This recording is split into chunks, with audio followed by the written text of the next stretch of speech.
Capítulo 807, Latuel Num.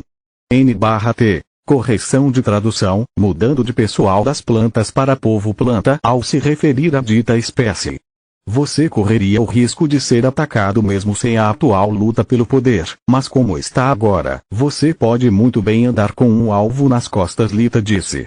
Entre o povo das plantas ressentindo-se dos humanos, os infectados morrendo de fome devido ao parasita e os seguidores de Erlik disfarçados entre a multidão, ser um dos convidados de honra pode não ser suficiente para garantir sua segurança. Lita era muitas coisas, mas rude com as amigas não era uma delas. Ela estava educadamente tentando alertar Kala que, mais uma vez, sua natureza poderia lhe trazer muitos problemas.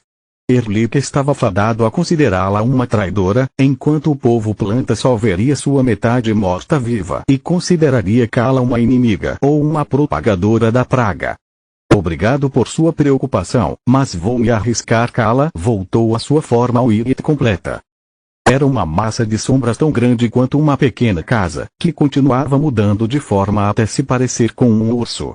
Suas únicas características distintivas eram seus olhos vermelhos brilhantes e seu enorme esqueleto que vislumbrava de vez em quando sob a escuridão em constante mudança que formava o corpo de Kala. Onde você quer ir? Lita perguntou, se perguntando por que tantas pessoas apenas olhavam para a aparência assustadora de sua amiga e eram incapazes de ver seu caráter amoroso. Apesar de todas as dríades terem uma aparência estonteante, não era uma questão de serem vaidosas, nem uma tentativa de agradar aos olhos dos humanos. Assim como aconteceu com a primeira forma que as bestas imperiadoras aprenderam a se transformar, quando uma flor evoluiu para uma dríade, elas simplesmente tomariam a aparência física com que se imaginaram. Eu não vou fazer turismo, então nos leve para a última posição conhecida do quartel-general de Erlik. Kala respondeu. Se os tecidos que criam a doença fossem feitos de seu corpo, seria simplesmente perfeito. Teremos até um bom motivo para participar da luta pelo poder, embora a lei do povo vegetal exija que apenas o cidadão da cidade-estado possa participar, mas isso seria perigoso. Lita disse. Eles provavelmente se mudaram do último ataque, mas se virem você, eles vão tentar derrubá-la. Qual é o sentido de eu ficar aqui? É melhor se os seguidores de Erlik me encontrarem, pelo menos eles vão me dar algo para estudar. Kala respondeu com um sorriso de lobo. Desde que Litsoulos lhe ensinaram magia de luz, sua pesquisa para alcançar Lixoot progrediu aos trancos e barrancos. Kala não era tão habilidosa quanto Scarlet no uso da magia da luz, nem podia transformar a escuridão em luz à vontade, mas aos poucos foi entendendo quão profundo era o vínculo entre os dois elementos aparentemente conflitantes. Se ela conseguisse capturar alguns mortos-vivos, ela seria capaz de estudar seus núcleos de sangue sem o ato de brincar de Deus com sua própria essência de vida, perturbando sua consciência. Kala foi gentil, mas não estúpida. Ela enterrou todos os seus oponentes anteriores e uma vez que ela resolveu matar alguém, como e quanto tempo isso levaria eram apenas detalhes sem sentido. Uma última coisa.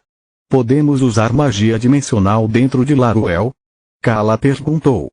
Em uma cidade cheia de perigos potenciais, teria sido uma tolice se mover sem ter um caminho de retirada claro. Tecnicamente, não. As matrizes são configuradas de forma que apenas o povo planta possa usar tanto o sistema de transporte público quanto os itens dimensionais. No entanto, vocês são convidados de Len'an, e isso lhes concede privilégios especiais. Lita deu a cada um deles o que parecia uma pequena noz. Canalize uma sua mana através deste focus e seus feitiços funcionarão normalmente. Tenha cuidado, porque até amuletos dimensionais são selados para estrangeiros. No momento em que os dois despertos seguraram suas respectivas bolotas, eles puderam sentir o poder residindo dentro do revigoramento. Não era um dispositivo mágico, mas uma parte ainda viva de algo maior. Não tinha núcleo de mana, mas tanto sua força vital quanto o fluxo de mana eram visíveis. Ótimo pra caralho. Pensamento de Lit. Esta é a melhor bolota que alguém poderia imaginar. Quem quer que tenha gerado esta bolota aparentemente inofensiva, pode estar ouvindo e observando tudo o que estamos fazendo, talvez até mesmo escaneando nossa mana. Além disso, não posso armazená-lo dentro de minha dimensão de bolso porque preciso da bolota para usar meu armazenamento dimensional. É uma pegadinha perfeita. 22. Você acha que ele pôde me sentir? Solos perguntou. Improvável, mas não vou correr riscos. O grupo praticou um pouco como abrir e fechar portas dimensionais através das bolotas antes de partir. Kala guardou a sua dentro de um pequeno cinto de utilidades que usava no pescoço. Então, Lita abriu um portão que levava ao destino deles e lhes desejou boa sorte. Mesmo que os despertos estivessem irritados com a tentativa sutil de espioná-los, mesmo que todos os membros do grupo estivessem tensos com a ideia de entrar na cova dos leões, o espetáculo diante de seus olhos era de tirar o fôlego.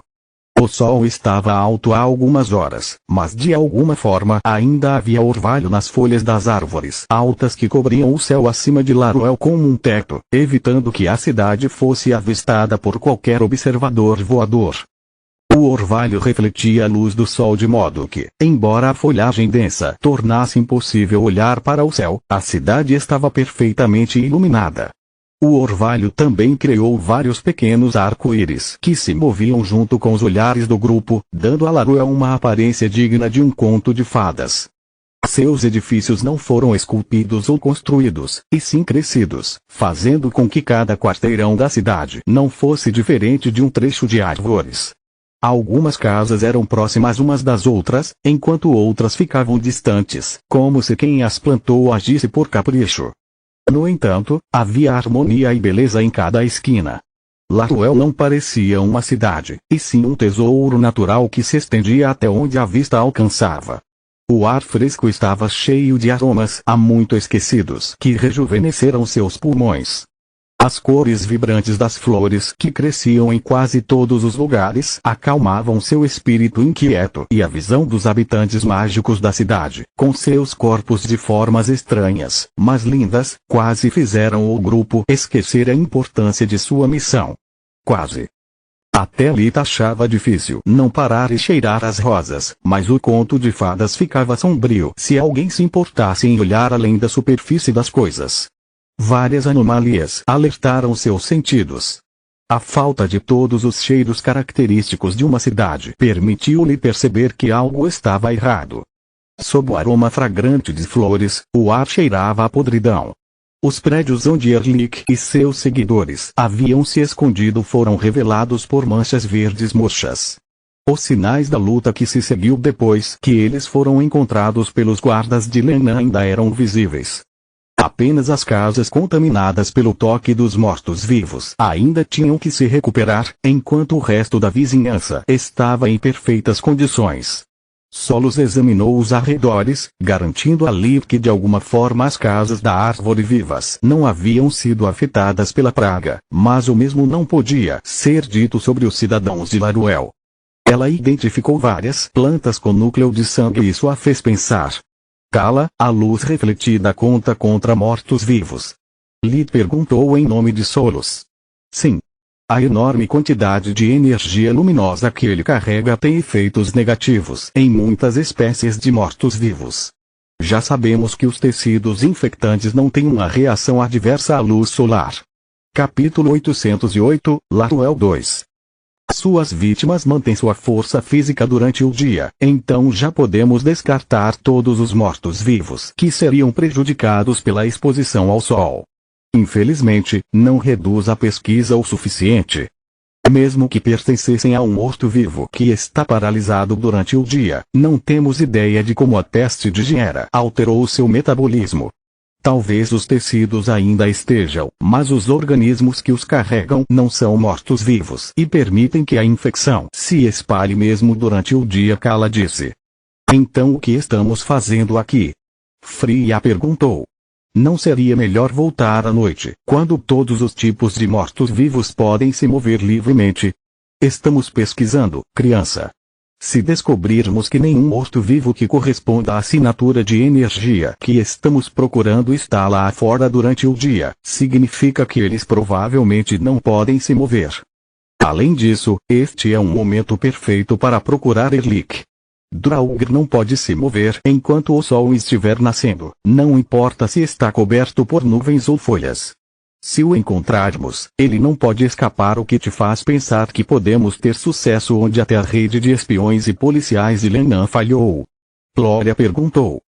As povo-plantas são muito obcecadas com o poder para se importar com os pequenos detalhes, enquanto vocês humanos são indefesos sem seus brinquedos.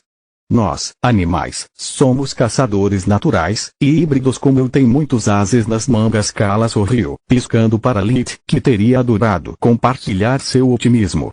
Claro, eles tinham visão de vida, algo que um não despertado só podia sonhar, mas a aura mágica do lugar era esmagadora ao ponto de que até mesmo o sentido de mana de solos era nebuloso na melhor das hipóteses. Eles precisavam chegar muito perto de uma casa na árvore para ver além de sua mortalha, e com todos os aromas doces que permaneciam no ar, o nariz de Lilith já estava preso. No entanto, Kala estava certa. Entre o povo planta, havia mortos-vivos espionando-os. Desculpe-me. Eu não reconheço sua assinatura de energia, o que significa que nenhum deles é o único que gerou a doença, nem eles pertencem aos mesmos parentes mortos-vivos. Solos disse. Eles já tinham colocado todos os livros sobre mortos-vivos que tinha dentro da Soluspedia depois de sua primeira disputa com as criaturas famintas na floresta Rotar, mas isso não permitiu que Solus reconhecesse um tipo desconhecido de mortos-vivos maiores apenas olhando para seu núcleo sanguíneo. Lee conheceu muito poucos mortos-vivos no passado, como Liches, um Banshee e um casal de vampiros. Quaisquer que fossem as coisas que os observavam, ele não fazia ideia do que eram capazes. Enquanto Lilith e Kala olhavam cuidadosamente em torno de si mesmos, com seus olhos brilhando por causa da visão de vida, Gloria se concentrou nos detalhes do cenário e da multidão, procurando por qualquer coisa fora do lugar. A primeira coisa que ela notou foi que ela não esperaria mais hostilidade dos moradores, mesmo que eles estivessem lá para conquistar a cidade em vez de salvá-la. Ela estava usando sua bolota no peito como se fosse um distintivo, mas as luzes que ela recebeu eram rancorosas na melhor das hipóteses. A segunda coisa que ela notou foi a ausência de crianças. Não foi só isso, exceto aqueles que observavam o grupo por trás de suas janelas e aqueles que vagavam, as ruas pareciam desertas. Gloria não podia ouvir uma criança chorar, rir, ou qualquer barulho relacionado com a presença de alguém que não era adulto.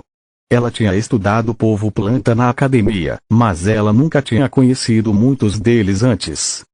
Os Treantlings eram humanoides que pareciam árvores, com casca em vez de pele, folhas em vez de cabelo na cabeça, e ambos tinham diferentes tons de cores, assim como aconteceu com o cabelo humano. Sua altura variava, mas nenhum deles era menor que 2 metros. Cada um deles exibia uma construção diferente e um número de membros. Alguns Treantlings eram finos, com braços não mais espessos que os de um humano, enquanto outros eram grandes o suficiente para confundi-los como uma árvore de verdade, se ficassem parados com os olhos fechados. A maioria caminhava sobre 2 pernas, mas eles eram capazes de crescer membros extras sempre que precisavam, apenas para reabsorvê-los uma vez que eles não eram mais necessários. Espinhos, o povo planta nascido de arbustos, não eram nada como as criaturas que ela conheceu em Kula. Alguns tinham uma aparência humana, como a vegetação que o jardineiro de sua casa aparava para dar-lhe a aparência de uma criatura mítica ou de um herói do passado. Outros pareciam mais animais, de pé sobre os 4 membros e aparentemente farejando o ar como cães de caça. Sua forma, tamanho e até mesmo cor variaram muito de um indivíduo para outro, mas ela logo percebeu que sua forma era apenas dependente de sua escolha. Espinhos poderiam assumir qualquer aparência que quisessem, desde que a massa final não excedesse a sua. Eles poderiam realmente crescer tão grande quanto quisessem e obter uma força maior, mas fazer isso exigia que eles gastassem enormes quantidades de resistência em mana. Cala, porque ninguém está atacando os mortos-vivos. Eu pensei que as povo planta odiava eles. Freya perguntou enquanto acenava para algumas criaturas de olhos vermelhos entre mais de um grupo de espectadores. Porque esses não são mortos-vivos, Cala disse. O vermelho que você vê é o mesmo que agracia o cabelo de Gloria. É o sinal da bênção dos deuses da magia. Nem todas as plantas têm folhas, mas todas elas precisam de olhos para ver. A luz vermelha da morte é muito mais fria do que isso e só é visível se a criatura não tiver mais olhos, assim como eu. Espere, eu não sei o que fazer. Espinhos, dríades e treantlings todos têm folhas. Lit disse. De que tipo de plantas você está falando? Aqueles que crescem e vivem no subsolo. Você pode não encontrá-los com frequência, mesmo nas selvas, mas aqui é diferente. Latuel é sua cidade, então eles não têm medo de se misturar com seus primos. Kala apontou com seu focinho para uma criatura que à primeira vista parecia uma massa infestando uma árvore. Só quando se moveu Lit percebeu que era realmente uma massa viva de musgo. Ele rosnou para o gesto de Kala, olhando para ela com seus olhos azuis e amarelos. Kala devolveu o brilho, inflamando os olhos com mana para cobrir seu uso da visão da vida enquanto olhava para o povo planta. Ela identificou vários mortos-vivos e discretamente os apontou para Lit, mas ele balançou a cabeça todas as vezes. Isso é interessante. Kala disse que enquanto eles se aproximavam da quase murada Casa da Árvore, que era a última base de operações conhecida de Erlik. A taxa de infectados no bairro é muito baixa, enquanto o número de mortos-vivos é alto.